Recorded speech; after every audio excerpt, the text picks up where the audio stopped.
الحمد لله نحمده ونستعينه ونستغفره. أعوذ بالله من الشيطان الرجيم. بسم الله الرحمن الرحيم. قل هو الله أحد الله الصمد لم يلد ولم يولد ولم يكن له كفوا أحد.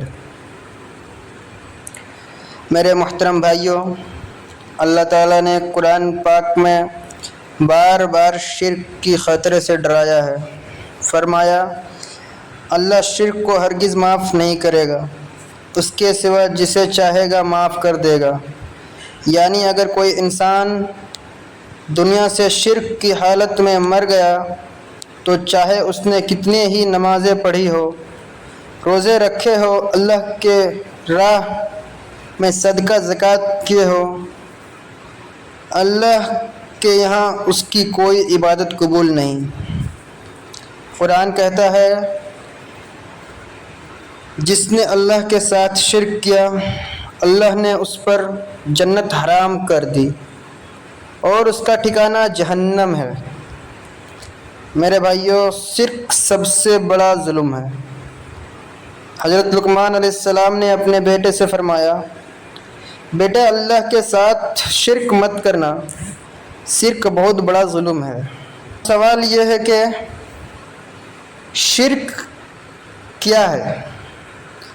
شرک یہ ہے کہ اللہ کے علاوہ کسی کو اس کے جیسا اختیار یا مقام دینا، کسی کو داتا، کسی کو غوث، کسی کو کچھ بھی مددگار سمجھنا. مدد صرف اللہ کی طرف سے آتا ہے. اللہ تعالیٰ قرآن میں فرماتا ہے اللہ کے ساتھ کسی کو مت پکارو. آج کے دور میں شرک صرف بتوں تک محدود نہیں رہا بلکہ نئے انداز میں آ گیا ہے. کوئی قبر سے مانگتا ہے، کوئی پیر سے مدد چاہتا ہے، کوئی فوت شدہ بزرگ سے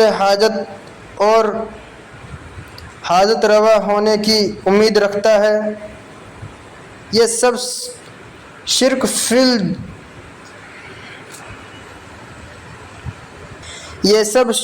فی دعا میں شرک ہے. شرک کی 3 بڑی قسمیں ہیں. شرک فی العبادت، عبادت میں شرک، جیسے نماز، نذر، قربانی، دعا یا سجدہ اللہ کے سوا کسی کے لیے کرنا. نبی صلی اللہ علیہ وسلم نے فرمایا، ترمذی کا حدیث ہے، جس نے اللہ کے سوا کسی اور کے لیے نماز پڑھی وہ کافر ہو گیا. شرک فی المحبت، محبت میں شرک، جب بندہ اللہ سے بڑھ کر کسی انسان یا بزرگ سے ایسی محبت کرے کہ اس کے حکم کو اللہ کے حکم پر ترجیح دے.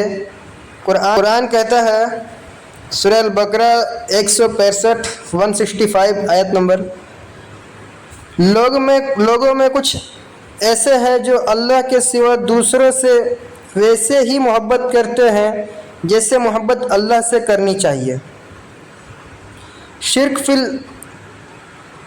اطاعت میں شرک، جب بندہ کسی پیر، امام یا لیڈر کی حکم کو اللہ اور رسول صلی اللہ علیہ وسلم کے حکم سے بڑھا دے. قرآن میں اللہ تعالیٰ فرماتا ہے سورہ توبہ آیت نمبر 31 انہوں نے اپنے عالموں اور راہبوں کو اللہ کے سوا رب بنا لیا. میرے عزیزو، شرک کی جڑ دل میں ہوتی ہے اور اس کا علاج صرف علم اور توحید ہے. جو بندہ اللہ کو پہچان لے وہ کبھی کسی کے سامنے جھکا نہیں کرتا. جو بندہ اللہ کو پہچان لے وہ کبھی کسی کے سامنے جھک نہیں سکتا. نبی صلی اللہ علیہ وسلم نے فرمایا، صحیح بخاری، جو شخص اللہ کے سوا کسی اور کو پکارتا ہے وہ مر گیا اور جہنم میں داخل ہو گیا. لہٰذا بھائیوں، اپنے دلوں کی اصلاح کرو، اپنے دعا، امید، خوف اور بھروسہ صرف اللہ پر رکھو، توحید کو مضبوط کرو کیونکہ یہی ایمان کی بنیاد ہے۔